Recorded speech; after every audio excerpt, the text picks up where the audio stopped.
Hi, film friends. I know online I was talking a little bit about possibly making a couple of tutorials. Will I have some time free during the Christmas holiday?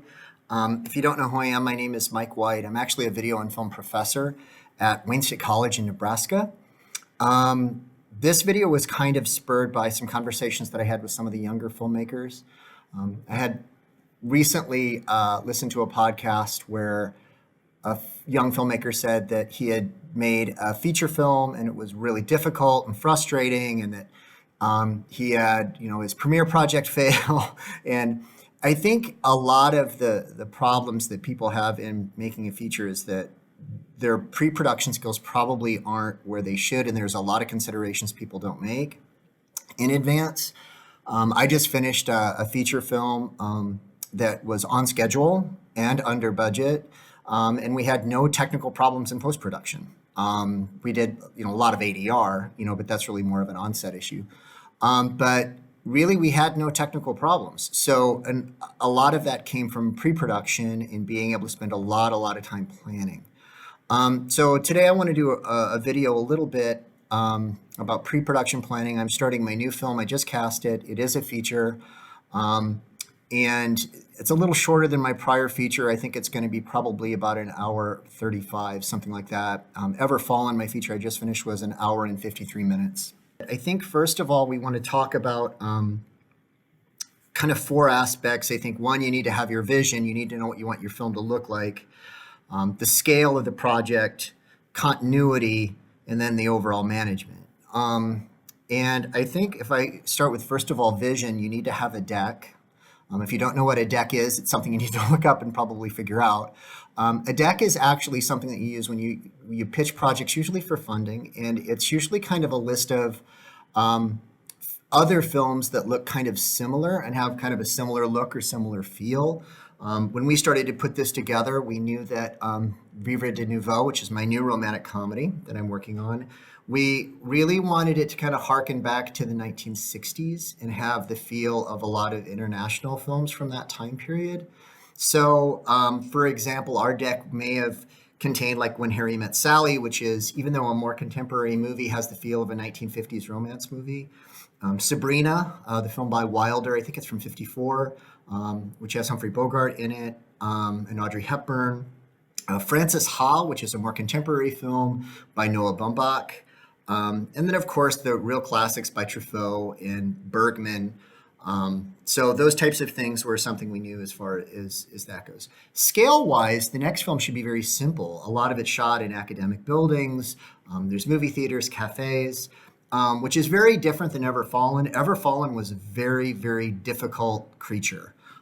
We had, rooftop shoots on tops of buildings. We went ahead and had, at one point, we had a large concert scene that had over 100 people on set. The management of extraordinary amount of extras. I mean, it was pretty large scale. I think I even brought a bullhorn that day. I didn't really use it much, but I did bring one just because there was just that many people. So this is going to be a very different project from the standpoint of scale.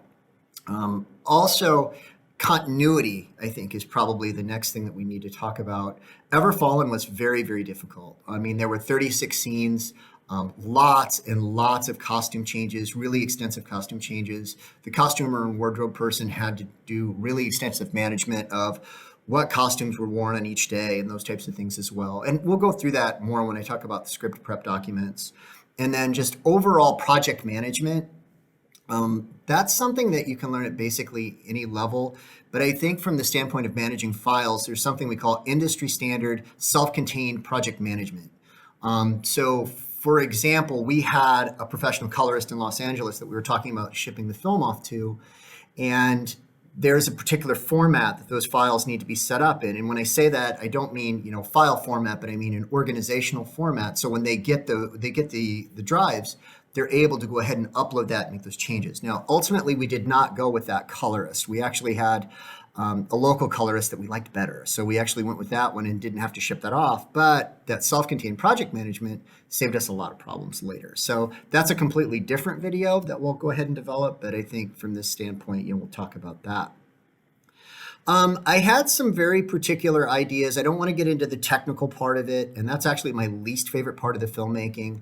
But there are some things that we have to keep in mind when we go in before we, have that. You really need to know those things in advance. For example, we knew we wanted to shoot in 4K RAW, which is a format that we like to shoot in. I've shot in 4K RAW before and I like it. So it's a simple format. Also, the camera that we use is a Blackmagic Ursa cinema camera, which shoots really well in 4K. It's got a full-size sensor and stuff. It works terrific. Also, the project management files aren't too ridiculously big. I do have a friend that has a higher power red camera that we could have borrowed, but not really interested in that. And does it really gonna, emphasize the film, make it better, help my story? Nope, not at all. So it didn't really matter to me. Wanted to shoot at 24 frames per second. I prefer 24 frames per second for the type of filmmaking I do. I tend to do heavy narrative storytelling. 24 frames, also it's classical cinema. There will be no effects composite in this at all, so the need for anything faster than 30 frames is absolutely unnecessary. And I like the look of 24 frames.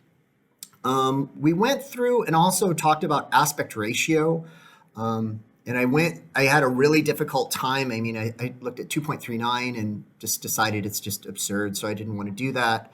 I also looked at some of the more contemporary things. I know that A Marriage Story just came out, and they used a really unusual aspect ratio in it. So if you've got a cinema nearby and you can see Marriage Story, because it is screening in some theaters, it's going to be a different experience. It's somewhere between 1.66 and 1.85. So just for sake of being modern and not being too terribly pretentious, I decided to shoot in 1.85. And I like the look of that in the cinema. I think it looks really nice. So that's how we're going to do it. Also, color and grade is something you're going to want to keep in mind. Because this film is kind of an homage to more classic cinema, I wanted to use something that, I had a particular look. I was thinking of shooting it in pale scale, and then I kind of went back and forth, and then I kind of fell in love with Technicolor, especially the stuff that was shot on the old Kodak stock. So what I'm going to do is I'm going to look at a color and a grade, which is going to look like 3-strip Technicolor. So I'm going to use that with a 1.5 ratio. When I make technical decisions, they are 100% artistic. It's never, what's going to make it look the best and what's the highest resolution I can get. I don't make those decisions. They're completely artistic, aesthetic, decisions that enhance the story in some way, and then I produce it. A lot of that has to do with want and able. I'm just able to, I have those resources to shoot it in this particular way. So that part of it. So the boring technical part is over. So let's go ahead now and we'll get into the script aspects of this, and I'll go through some of the pieces of that. Okay, so this is a word copy of my script, Vivre de Nouveau, which is, again, my new romantic comedy. I do things old school. I do it in Word. I know a lot of folks use Final Draft and those kind of things as well, but this works great for me, and I've done it long enough that I really don't need to have a management software. I mean, it would probably make my life easier, and I'm aware of that.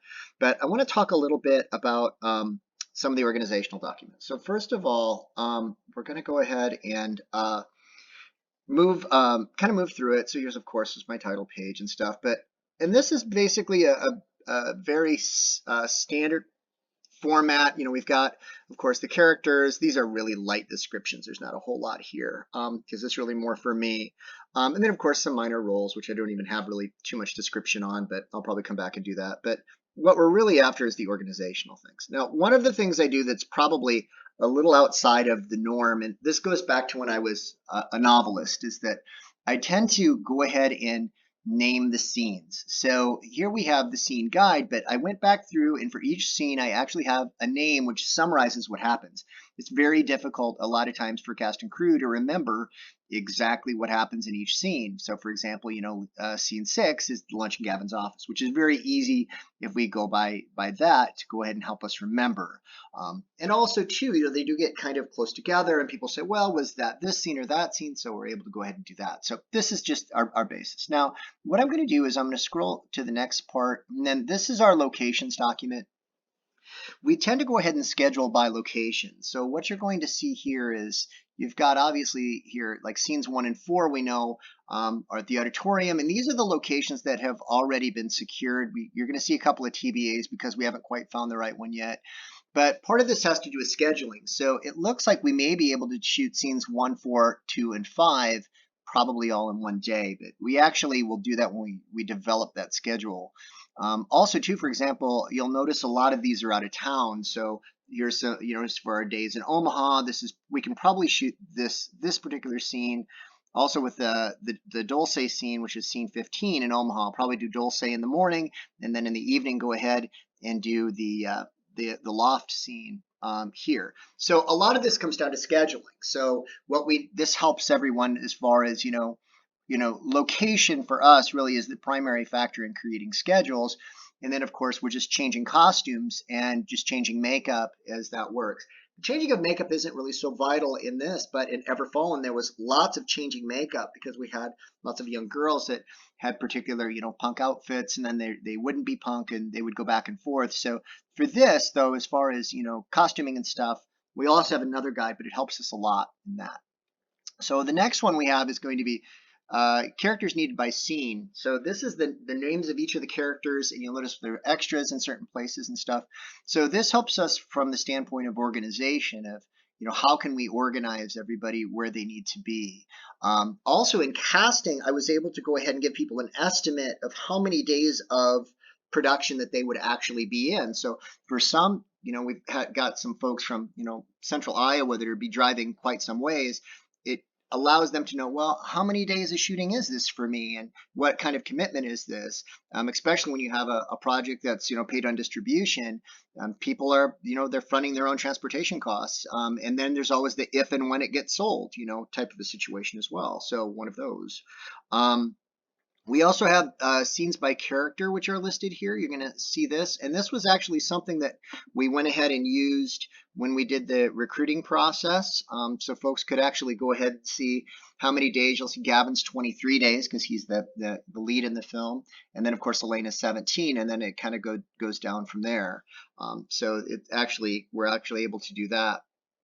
Then if we go ahead and we do the scouted locations, we're keeping these up, and so this probably needs a little more detail. It says Ramsey, which is at the Wayne State College campus, Gardner's at the Wayne State College campus. There are several things here as we kind of go through, and all of the locations that we have here have already been approved. These are ones that we're looking for. The ones that have question marks means we haven't scouted them or they haven't been approved yet. So we're able to kind of go through those and make sure that we have those taken care of. I like to be 100% scouted before we ever start production to make sure that everything is right. Okay, so costuming continuity by scene. This helps the costumer because what happens is there's going to be little tags that go on each of the costumes when they get hung up. And then, for example, let's say day 1 is going to be scenes 1 and 2.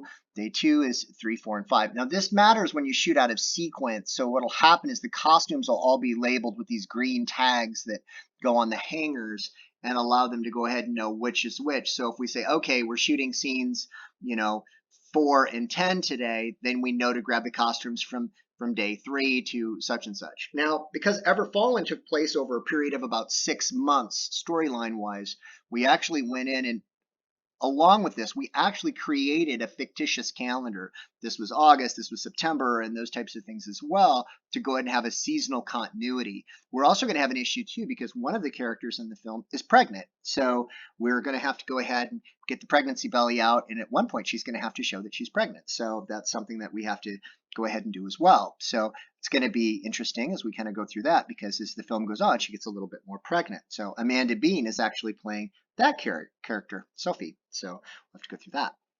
So we'll kind of go down, and then of course we get into the actual thing. Now I've bolded everything so we can see it, and then of course this is typical script process as we kind of go from here.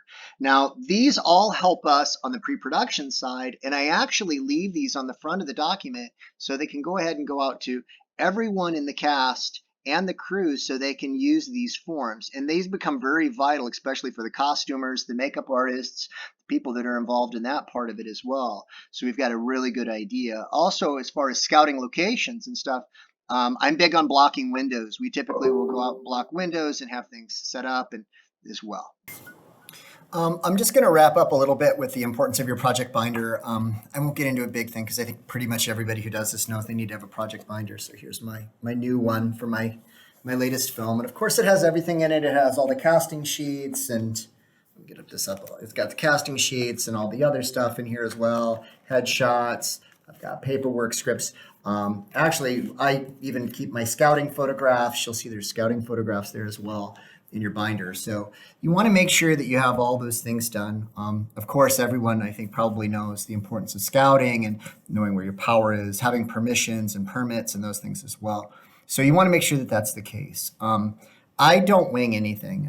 I think that's a very important thing, that everything is really planned out in advance. As a matter of fact, I get teased a little bit about how meticulous I am about certain things. For example, I'll just show you just one thing that we have. I did a short film, but a while back called The Ghost in Her. But I use the same format all the time in creating costuming and stuff. And I'm very meticulous about details. You know, what does the jewelry look like? What does the hair look like? I get together, I want the makeup a certain way, and I actually go ahead and sit down with my makeup artist and my costumer to go through every single detail to make sure that it's right, because I don't like to change things on set. I like to come and have everything be ready. So I think that's really important. The whole, let's just wing it, it just doesn't fly.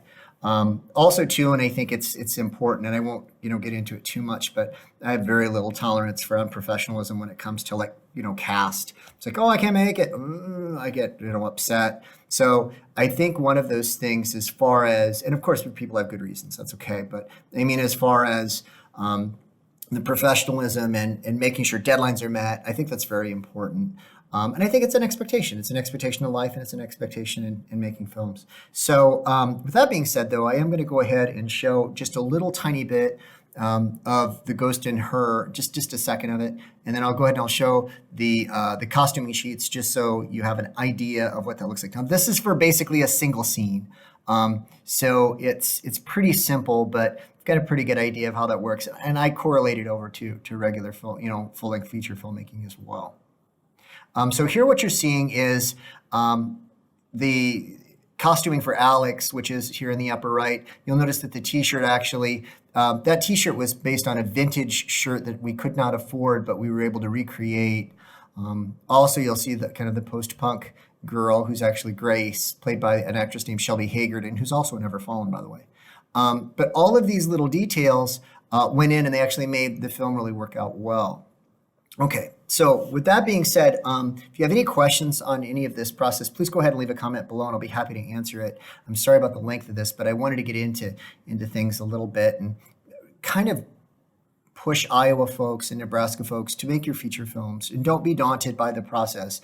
And refer to some people. There are some really, really great filmmakers in Nebraska and Iowa that have a lot of experience. So refer to them, ask questions, and ask what their processes are like.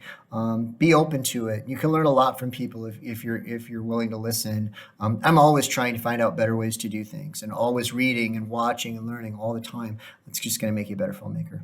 Okay, so thanks a lot. Again, sorry for the length, and have a happy holidays.